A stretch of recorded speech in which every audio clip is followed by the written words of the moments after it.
Doctor Who Series 12 is once again mostly helmed by Chris Chibnall and stars Jodie Whittaker, Mandip Gill, Tosin Cole and Bradley Walsh. Now, if you saw my review for Series 11 back in 2018, you will know that I thought that series was okay. Not the best series of Doctor Who there's ever been. There's definitely been a lot better, but it did have one or two redeeming moments in it. The one thing I really didn't like about Series 11, and it kind of grows on me more the more I think about it, is the fact that each episode was just its own self-contained story. There was no overarching story for the whole series, it was just individual episode and individual stories that just felt inconsequential once they'd finished. And those kind of stories can be fine, but when every episode is like that, there's no feeling of consequence. You don't get to feel the characters grow as much over the course of the series. And it just felt a little bit lackluster. And overall, the writing was a bit crap in the last series as well. Which is why I was a bit sceptical going into Series 12. I thought a lot of the same things that were wrong with Series 11 were just going to carry over to Series 12 and they were not going to learn from their mistakes.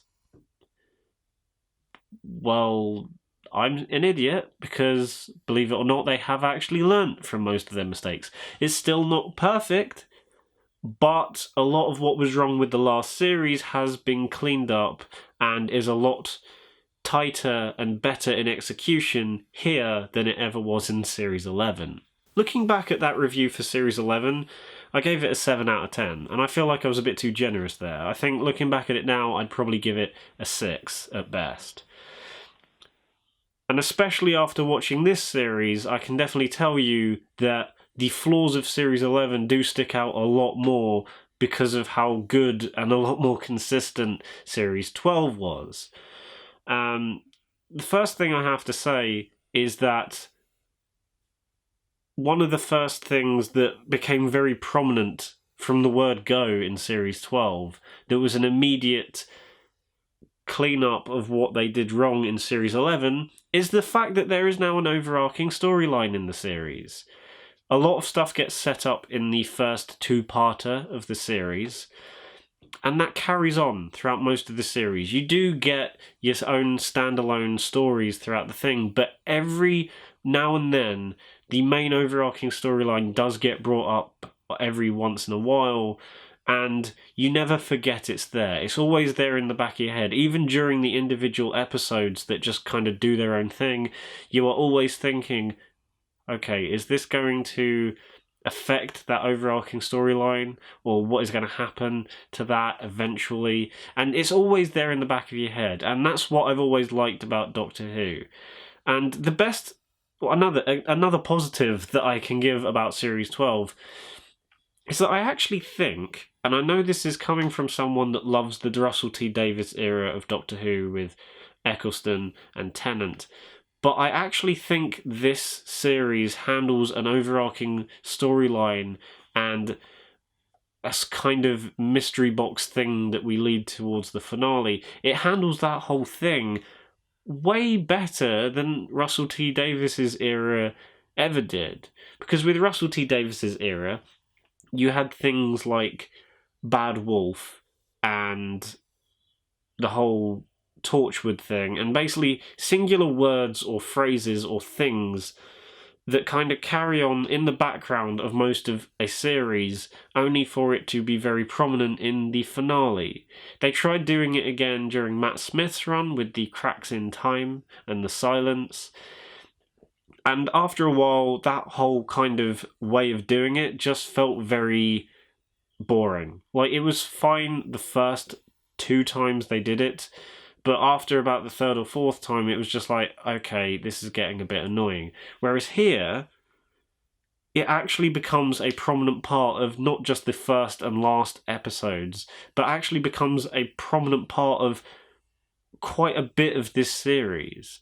Like I said, you do get the odd episode here and there that just does its own thing, but when it is brought back up, it becomes a major factor of whatever episode it gets brought back up in. Or if it does get mentioned again, even if it's just a snippet, you know it's of importance rather than just being a throwaway thing that means something later rather than now.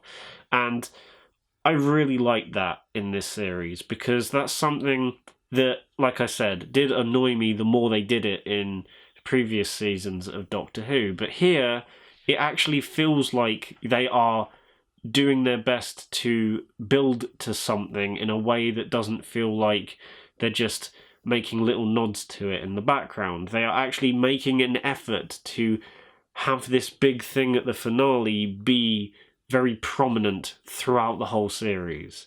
And I really, really like that about Series 12. Also, because you now have an overarching storyline, the characters feel a lot better and they work a lot better together. In Series 11, I thought they worked fine, but here you get a better understanding of what this Doctor is like, and you also get a better sense of what her relationship is like with her companions. Because in Series 11, you just kind of thought, okay, at this point, they are just a group of friends going on an adventure. But here, there is a bit of conflict.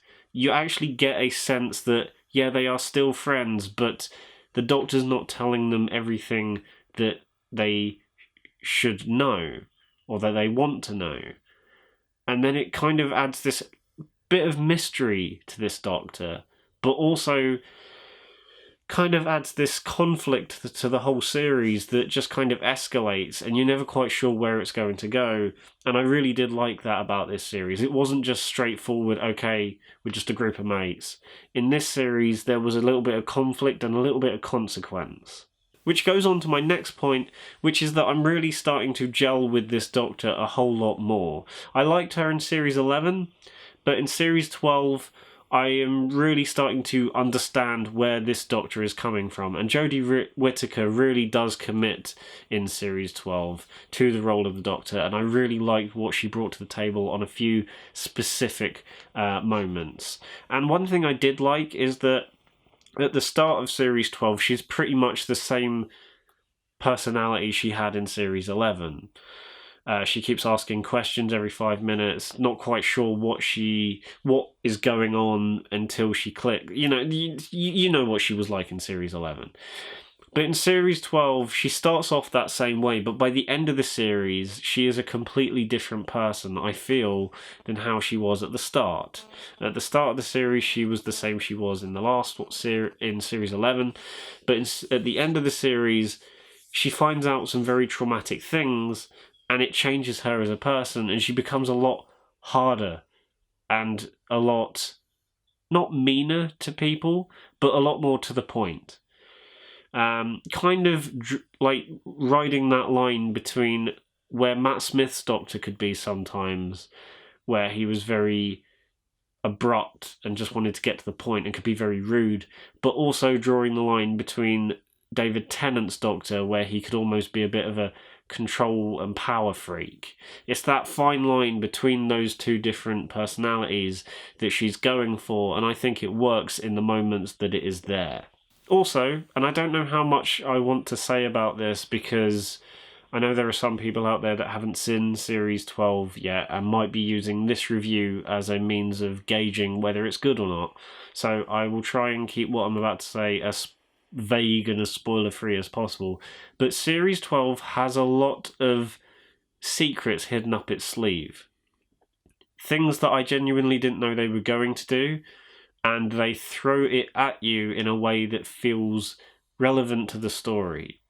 Not just a cop-out way of like, okay, yeah, this thing's here and this person is back, but it happens in a way that feels worthwhile. And I really liked what they did with the whole keeping secrets in the series, and yeah, a lot of the things did surprise the hell out of me, especially the episode Fugitive of the Jadoon. That episode blew my fucking mind in the best way possible, because it just had so many twists and turns and secrets hidden up its sleeve, and I genuinely didn't see any of them coming, and I was like, my god, this feels like Russell T Davies era Doctor Who all over again. And And that's another thing. As the series goes on, especially that episode that I just mentioned, The Fugitive of the Jadoon, again, I won't go into specifics, but I'll just be as vague as I can be. They take a lot of old elements, especially things that were prominent throughout Tennant's run as the Doctor, and repurpose them and remix them in this series in a way that feels like it works for the sake of the story and also feels slightly refreshed. It's not like they're going, oh, do you remember that thing? Or, oh, do you remember this person? It doesn't feel like that. Instead, it just feels like they're taking bits that worked during David Tennant's run and repurposing it for a new generation, for this new series, in a way that works, again, way better than it really should work. And I really did like the way they incorporated those things from the past back into it, because I feel like when Stephen Moffat took over writing, he almost kind of abandoned some of the elements and things that Russell T Davies set up, especially in terms of things that were important for plot mechanics and certain characters and stuff. And I feel like he abandoned quite a few of those things, making it a weird viewing experience going from Russell T Davies's era to Stephen Moffat's era, because, you know, there are just things that you'd expect to carry on, but they're just not there.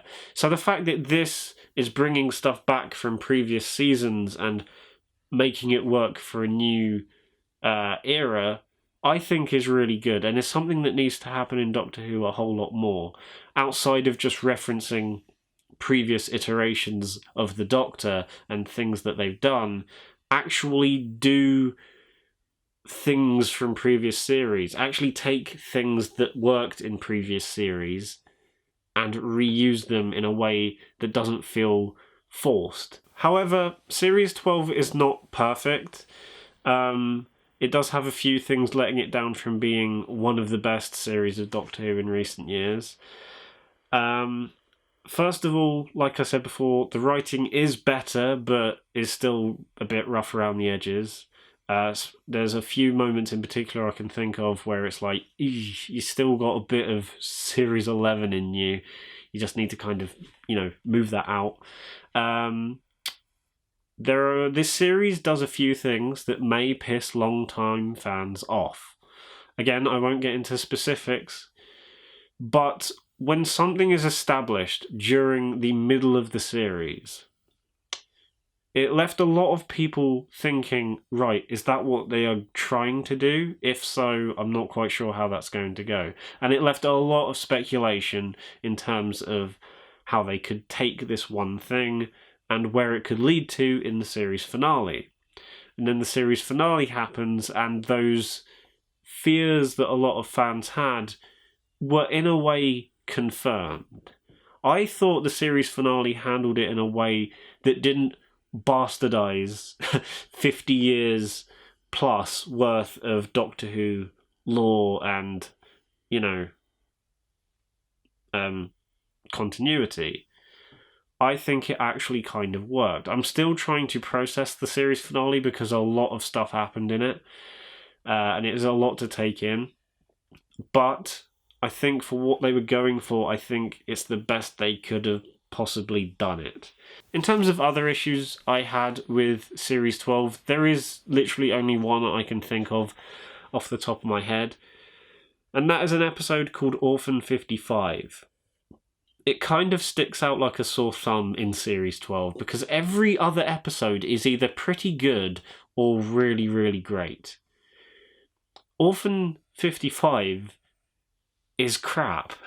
And it just, like I said, sticks out like a sore thumb because of how bad it ended up being.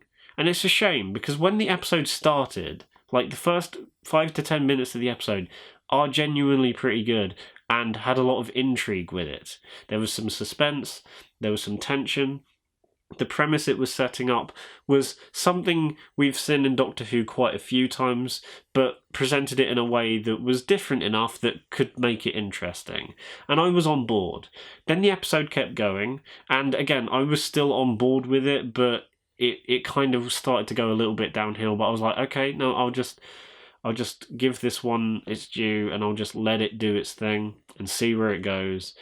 And for the most part, I was like, okay, this is fine. This is fine at best. There was one character in particular that annoyed the fuck out of me. It was this old lady character who... I mean, if you've seen the episode, you know why she is annoying. But basically, she's lost her other half, her partner. And when the main group of characters, including her, go outside of the boundary of this resort to try and find her partner and also find a certain thing, they're supposed to be quiet, or they're supposed to shut up at one point so they don't get found by the creatures. And she just doesn't shut the fuck up. She just keeps saying her other half's name, and it is so annoying. But anyway, outside of that annoying old lady character, I was still somewhat on board with this episode. And for the most part, I was like, okay, come on, this is pretty good. Then the ending happened, and it so awkwardly ham-fists this message about environmentalism and keeping the planet safe that it was just so cringy and just ruined the rest of the episode. Now, don't get me wrong, I am all for saving the planet and stopping global warming and all that kind of stuff. I am totally on board with all that. And if a show like Doctor Who is going to address a thing like that, then it should do it in a much better way, because the episode at no point at all was hinting or setting that message up. It was setting something up, but it wasn't setting such a ham-fisted, cheesy message like that up at the end. And when it happens, you're just like, for fuck's sake. And you know what annoys me the most? There is an episode later in the series called Praxeus, that's the name of it. That episode handles environmentalism and global warming and similar themes, but because it is to an extent the main focus of the episode and is kind of is the main drawing point of the plot, it's not as in your face, and it doesn't feel as awkward when they get to that point in the episode. Whereas with Orphan 55, there is no mention of it at all until the last 5 minutes of the episode, which just makes it feel so awkward and forced and ham-fisted that it was just really cringy when they did it, and I was like, why have you done that? Overall, though, Series 12 is a step in the right direction. I really liked what they did here, and it's the most fun I've had with Doctor Who for a whole series since probably Series 5, or even maybe Series 10, the last of Peter Capaldi's ones. It's a step in the right direction, and I liked a lot of what they did here. It's still not perfect and is a little bit rough around the edges, but if they keep doing this kind of thing, then I think we'll have a few more series of really good stuff, which is why I'm going to give Series 12 an 8 out of 10. And for anyone who is curious, my favourite episodes of Series 12 are the opening two-parter, Spyfall Part 1 and 2, Nikola Tesla's Night of Terror, Fugitive of the Jadoon, and The Haunting of Villa Diodati. Yeah, I don't know how to pronounce that, but I think I pronounced it right. Those are my favourite episodes in the whole series. So guys, that was my review of Doctor Who Series 12. Let me know what you thought about the series in the comments below. If you liked the video, then give it a thumbs up and subscribe to the channel if you haven't already. Bye.